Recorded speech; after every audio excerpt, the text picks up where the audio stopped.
What if I told you that almost everything you believe about talent, intelligence, and success is completely wrong?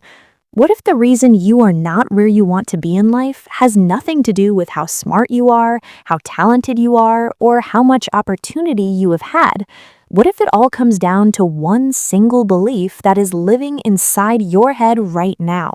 A belief so small, so invisible, so automatic that you have never even noticed it, but it has been silently shaping every decision you make, every challenge you avoid, and every dream you quietly gave up on. Think about this. Have you ever told yourself you are just not good at something? Maybe it was math.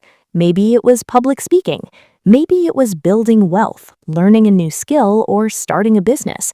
And because you believed you were not good at it, you stopped trying. You gave up before you even gave yourself a real chance. Or maybe you're on the other side. Maybe you got early praise for being smart or talented, and instead of feeling confident, you started to feel afraid. Afraid of the moment people might find out you are actually not that special. Afraid to try hard things because trying and failing would prove that the talent was never real. Both of these experiences point to the same invisible belief, a belief about who you are and what you are capable of. And today, we're going to break that belief open completely, because once you understand it, you'll never see yourself or the world the same way again. Stay right here, because what comes next might be the most important thing you watch this year. But before we go any deeper, if you're watching this and you want real knowledge that you can actually apply to your life and your financial future, not just motivation, but real frameworks, real psychology, real strategy, then make sure you follow Millionaire Playbook right now. This channel is built for people who want to think differently and build differently. Every video is designed so you can implement what you learn. So hit follow and let us get into this together. Today, we're breaking down one of the most important psychology books ever written. It's called Mindset: The New Psychology of Success by Dr. Carol S. Dweck. Carol Dweck is a professor at Stanford University and one of the world's leading researchers in human motivation. She spent decades studying why some people grow and thrive while others stay stuck, and she discovered that it all comes down to two fundamental ways of thinking about yourself and your abilities. This is not a book about positive thinking or wishful motivation. This is science. This is backed by hundreds of studies with thousands of people across every area of life, from schools to sports to business to relationships, and the findings are stunning. Let's go through this book deeply, chapter by chapter, so that by the end you have a complete, life-applicable understanding of how mindset works, where it comes from, and most importantly, how to change it. Chapter 1. The Two Mindsets. Let's start where the book starts, with an experiment that changed Dr. Dweck's entire life and career. Early in her research career, she was studying how children cope with failure.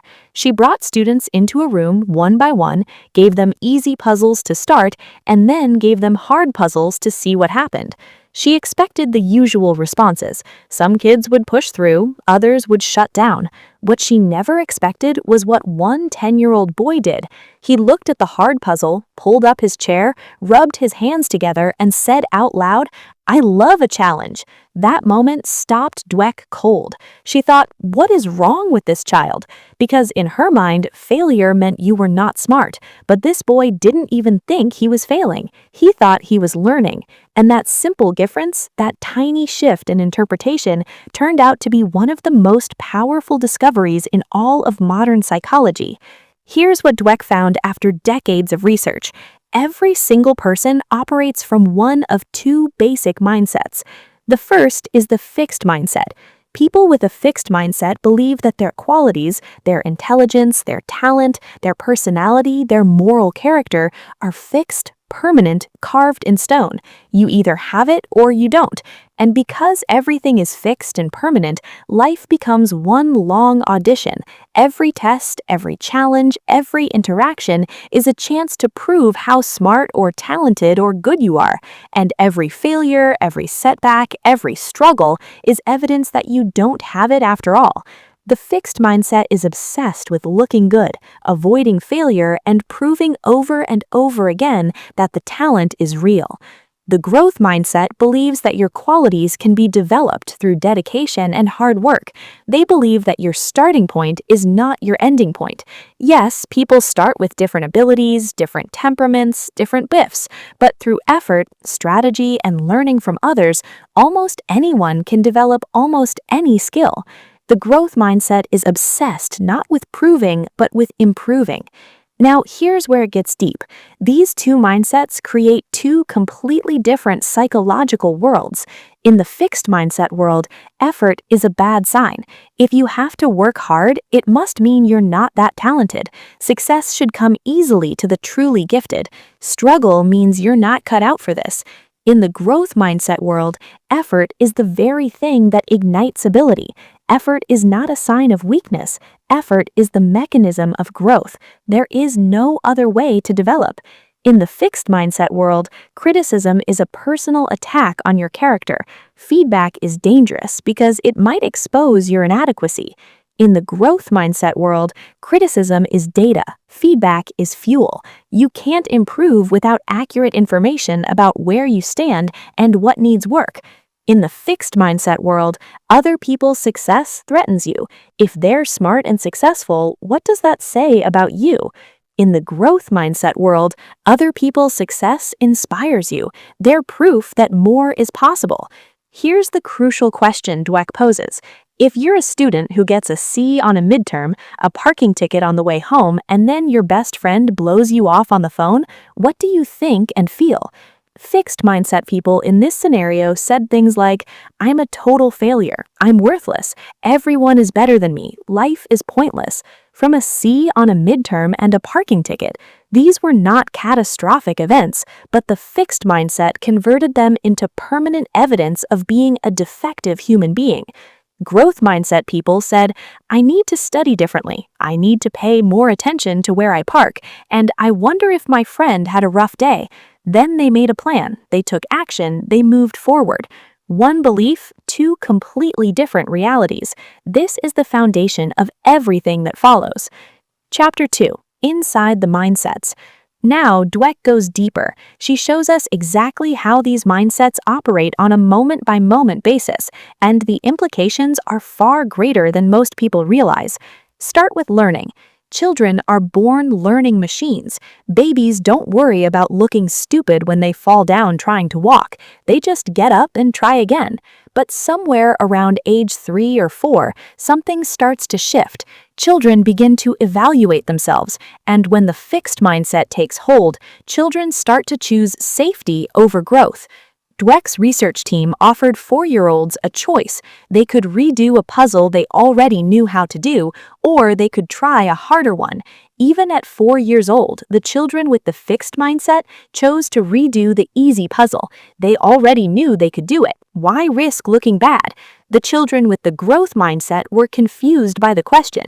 Why would anyone want to keep doing the same thing over and over? Of course, they wanted the harder puzzle. This pattern continues into adulthood and shapes every area of life. Look at what happens with failure. In the fixed mindset, failure is not just an event, it becomes an identity. The book gives a devastating example. There was a 3-year-old boy named Robert whose parents worshipped him, constantly bragging about how brilliant he was. Then Robert didn't get accepted into the top preschool in New York. After that, his parents actually cooled toward him. The warmth disappeared, the pride evaporated. At 3 years old, this child became a failure in their parents' eyes. Failure had transformed from something you do into something you are. "I failed" becomes "I'm a failure," and this transformation is at the core of so much human suffering. But here's what changes everything. Jim Marshall, a former defensive player for the Minnesota Vikings, once scooped up a fumble and ran the wrong way, scoring a touchdown for the other team on national television. It was one of the most humiliating moments imaginable. During halftime, he made a choice. He said to himself, "If I make a mistake, I have to make it right. I can sit in my misery, or I can do something about it." He went back on that field and played some of the best football of his career. His team won. and instead of hiding from that moment forever, he used it. He spoke about it publicly. He helped others who had experienced public humiliation. He turned the worst moment of his career into one of the most powerful chapters of his life. That's the growth mindset in action with failure. Now let's talk about effort, because this is where most people have the biggest misconceptions. In the fixed mindset, effort is the enemy. The logic goes like this: if you truly have talent, you shouldn't need to try that hard. So if you're trying hard, it must mean the talent is not there. Effort becomes evidence of deficiency. In the growth mindset, effort is everything. Effort is the actual mechanism through which talent gets activated and developed. Without effort, even the most gifted people achieve far less than their potential. She refused to change her bad habits. She was terrified to try hard things, because if she gave her all and it was not good enough, she would have nothing left to hide behind. She actually stopped bringing her violin to lessons. Her teacher finally had to threaten to expel her to force her to start working. Once she actually committed to full effort, she won competitions she had previously avoided entering. She later said, "I know for a fact that you have to work hardest for the things you love most." Here is the mindset shift that changes everything about effort. The growth mindset asks a different question. Instead of, "Do I have the talent for this?" it asks, "What would happen if I committed fully to this?" And it knows that only effort can answer that question. Chapter 3. The Truth About Ability and Accomplishment. Dweck spends a powerful section of this book dismantling the myth of the born genius. And the results of this research should permanently change how you think about talent and achievement. Start with Thomas Edison. If you close your eyes and picture Edison, you probably picture a lone genius in a laboratory having a sudden flash of inspiration, holding up the light bulb. That is the story we tell. The reality? Edison had 30 assistants, including trained scientists, working around the clock in a state-of-the-art facility funded by corporate money. The light bulb was not a single invention. It was a network of time-consuming inventions, each requiring multiple specialists. And Edison himself, by his biographer's account, was a relatively ordinary boy to begin with. What made him extraordinary was his relentless curiosity and his drive to keep improving. Charles Darwin? Considered an ordinary child, he spent decades collecting specimens, discussing ideas with colleagues, and slowly, methodically building the evidence for the origin of species. Mozart? His early compositions were largely assembled from other composers' work. He labored for over 10 years before producing anything we consider great today. This matters enormously because the myth of the born genius gives people with the fixed mindset an excuse. If greatness is about talent you either have or do not have, then there's no point in working hard. But if greatness is about development, about years of passionate, deliberate effort, then the game is completely open to everyone willing to commit. Now here is perhaps the most alarming finding in this entire book. Dweck conducted studies showing that praising children for being smart, telling them they are brilliant, talented, or gifted, actually harms their performance and their motivation. Here's how it works. Researchers gave children a set of challenging problems. When some children finished, they were told, "Wow, you must be really smart." When others finished, they were told, "Wow, you must have worked really hard." What happened next was stunning. The children praised for being smart started avoiding harder problems. They did not want to risk their smart label. When given hard problems later, they gave up faster, reported less enjoyment, and their performance actually declined. In follow-up exercises, nearly 40% of the ability-praised children lied about their scores, always inflating them upward. Because if your identity is built around being smart, you cannot afford to let anyone see that you might not be. The children praised for their effort did the opposite. They sought out harder challenges. They stayed engaged when things got difficult. Their performance on later tests actually improved. Praising intelligence created fragility. Praising effort created resilience. If you have children, if you lead a team, if you're a teacher or a coach, please let this finding permanently change how you give feedback. Do not praise what people are, praise what they do. Not, "You are so smart," but "Look at how hard you worked on that." Not, "You are such a natural," but "I love the way you kept trying different strategies until you found what worked." Chapter 4. Sports, the mindset of a champion. In sports, Dweck shows us the myth of the natural more vividly than anywhere else, and the examples she uses are some of the most illuminating in the book. Michael Jordan was cut from his high school varsity team. His mother told him to go back and discipline himself. He began leaving his house at 6 in the morning to practice before school. At the University of North Carolina, he worked constantly on his weaknesses, his defense, his ball handling, his shooting. Even at the height of his fame and success, his practice intensity was legendary.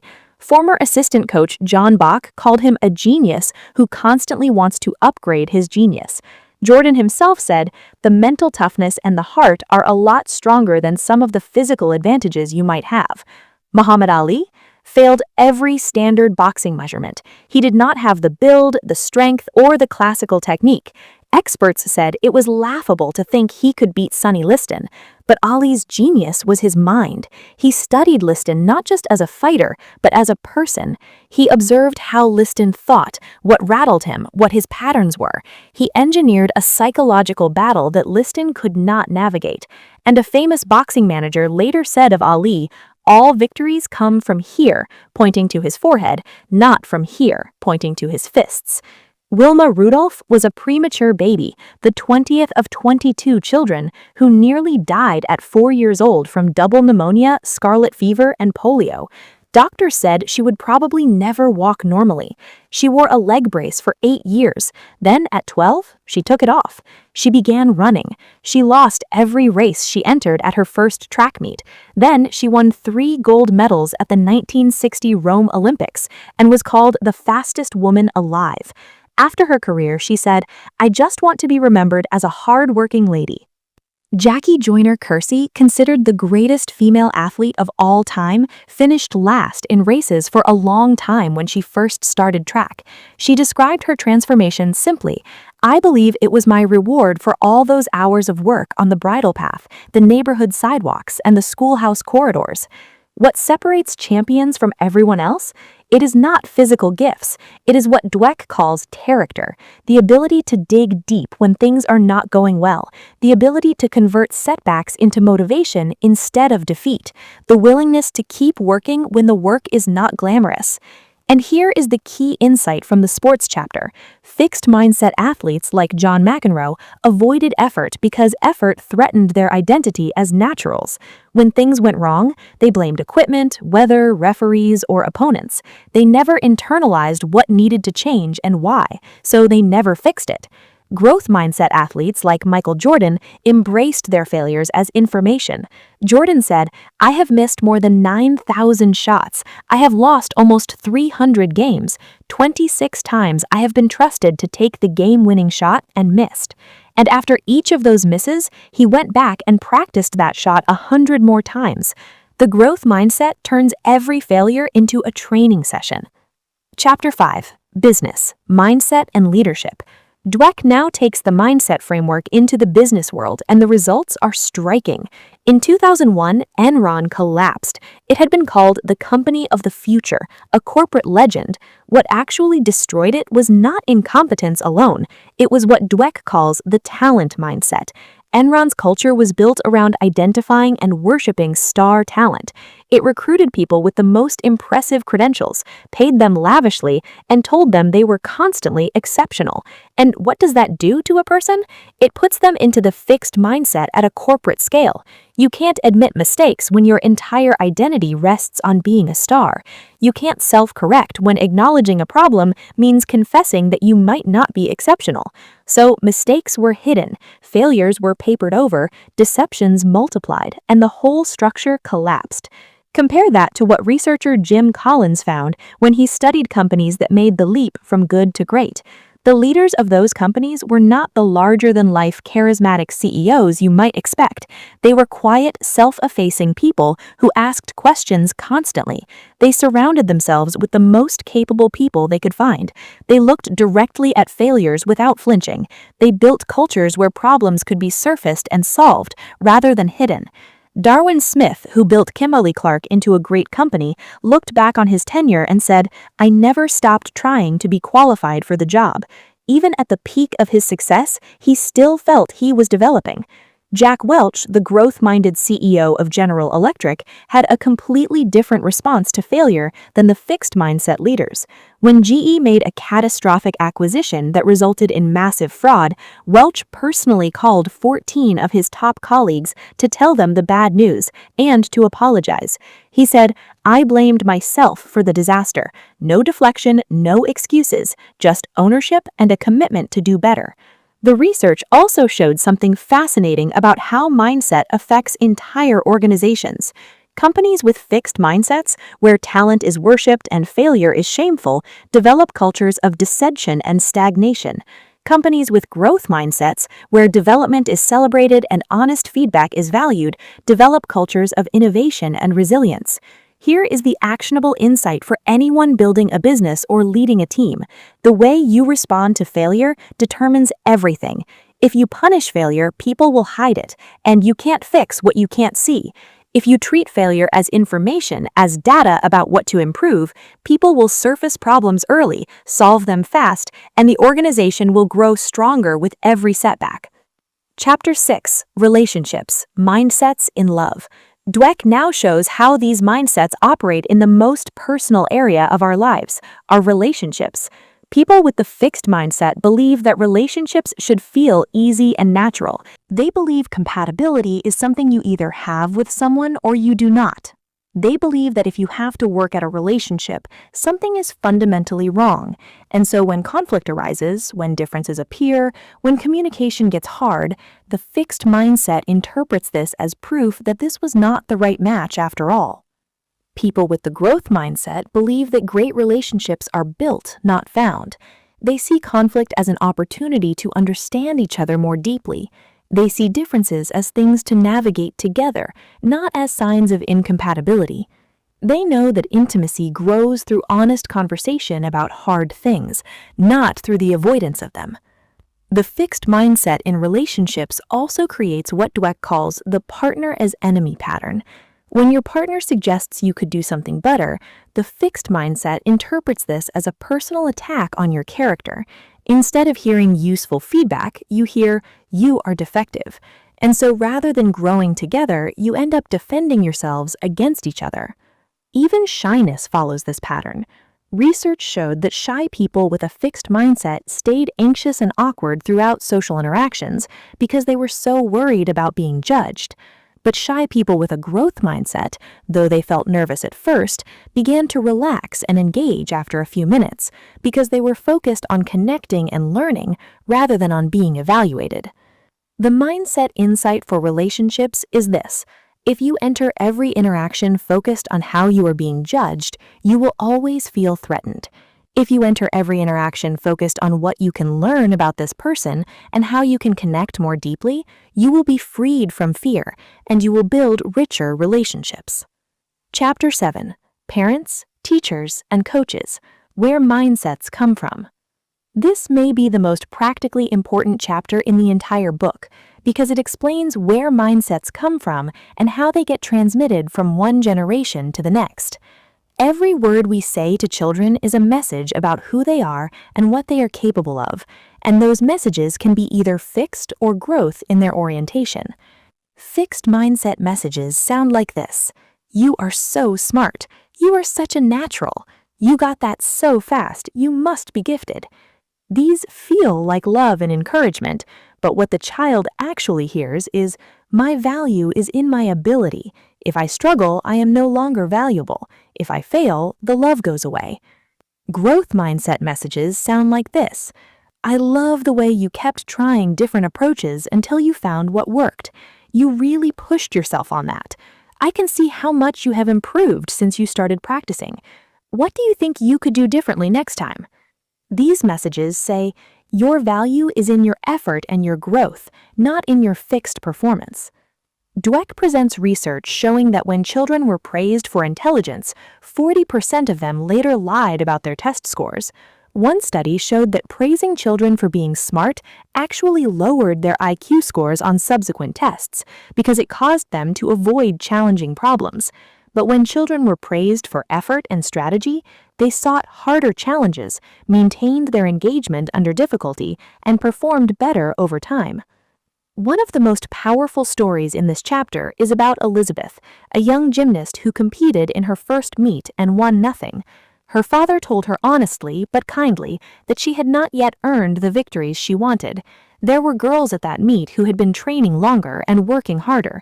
If this was something she really wanted, it was something she would have to work for. Elizabeth took that feedback to heart. At her next major competition, with 80 girls from around the region, she won 5 individual ribbons and the overall championship. Her father did not protect her from honest feedback. He wrapped it in compassion and pointed it toward growth. That is the recipe. For teachers and coaches, the same principles apply. Marva Collins took inner-city Chicago children who had been labeled learning disabled, retarded, or emotionally disturbed, and treated them like developing scholars. By the end of the year, her second-grade class was reading at 5th-grade level and studying Aristotle, Shakespeare, and Tolstoy. She did not lower standards to protect fragile self-esteem. She raised expectations and provided the tools to meet them. Jamie Escalante took one of the worst high schools in Los Angeles and taught inner-city Hispanic students college-level calculus. In 1987, only 3 other public schools in the entire country had more students taking the Advanced Placement Calculus test, and those were elite math and science academies. He did this not by believing his students were naturals, but by believing they could develop, and then giving them the structure and the support to do exactly that. Chapter 8. Changing Mindsets. The final chapter of the book answers the most important question of all. Can mindset actually be changed? And if so, how?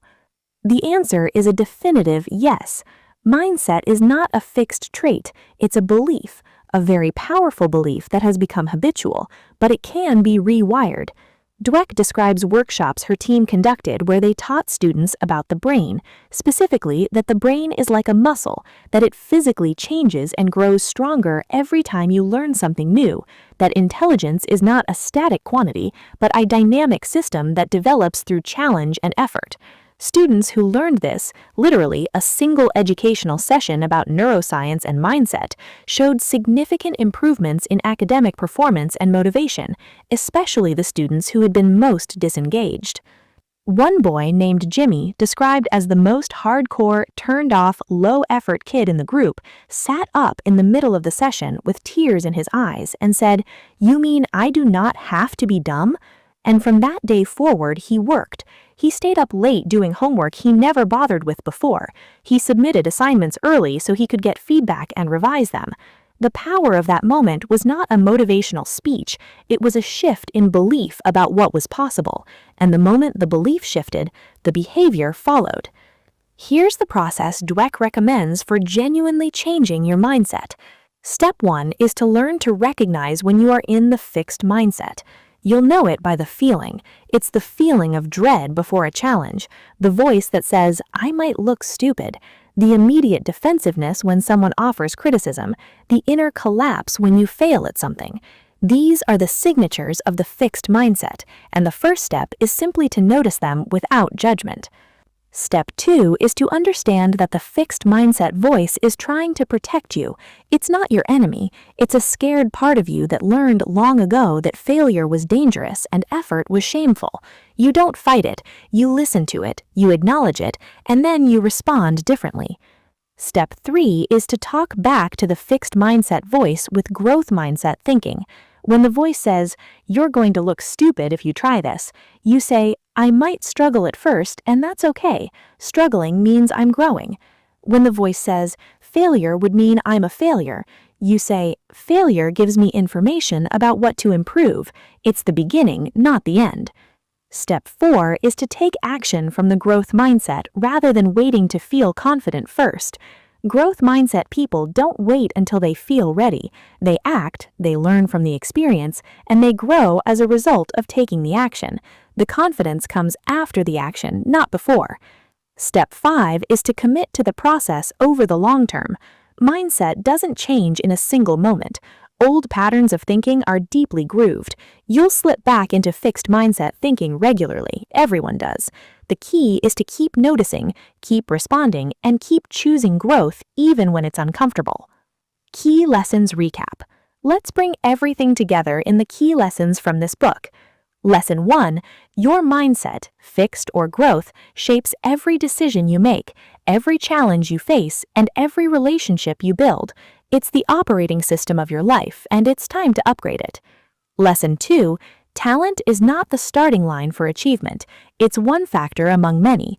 The people who reach extraordinary levels of performance are almost always not the ones who started with the most talent. They're the ones who committed the most effort over the longest period of time. Lesson 3. Failure is not the opposite of success. Failure is a chapter in the story of success. Every major achiever we studied, in sports, in business, in the arts, had significant, sometimes catastrophic failures. The growth mindset converts those failures into fuel. Lesson 4. Effort is not a sign of weakness. Effort is the mechanism of growth. There is no other way. The moment you accept this, you stop being ashamed of working hard and start being proud of it. Lesson 5. How you praise and give feedback to others matters enormously. Don't praise people for what they are, praise them for what they do.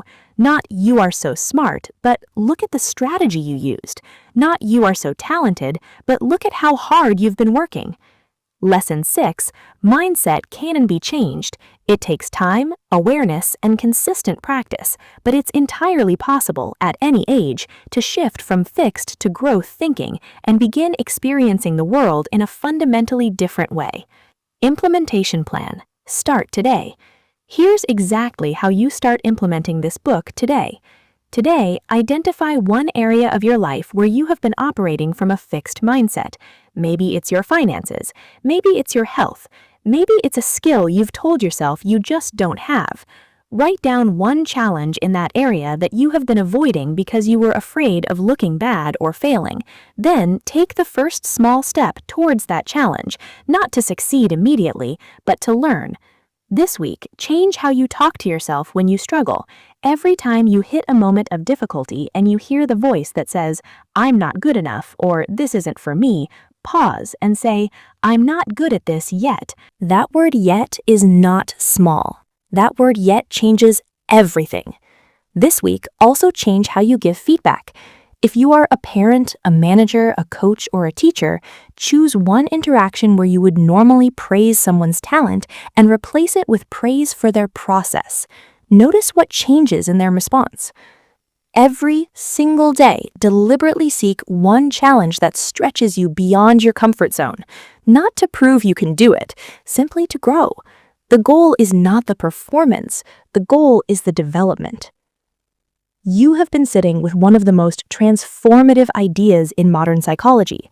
A single belief about whether your qualities are fixed or whether they can grow is quietly running your life. It determines whether you seek challenges or avoid them, whether setbacks strengthen you or break you, whether you develop your full potential or spend your life protecting a version of yourself that never gets to truly live. Carol Dweck spent 40 years proving that the most important factor in whether people fulfill their potential is not how much talent they start with. It is the story they tell themselves about what talent is and where it comes from. You now know a different story. You now know that the brain grows stronger with every challenge you meet. You now know that every failure is a lesson, not a verdict. You now know that effort is not embarrassing. Effort is the engine of everything worth achieving. The question is not whether you have what it takes. You do not know yet what you have. Nobody does. Not until you commit fully and find out. That is the whole point. Now, go find out. And if this gave you something real today, share it with someone who needs it. Leave a comment telling me which insight hit hardest, and make sure you are following Millionaire Playbook so you never miss a breakdown like this one. Every video we make is designed to change the way you think and the way you build. We will see you in the next one.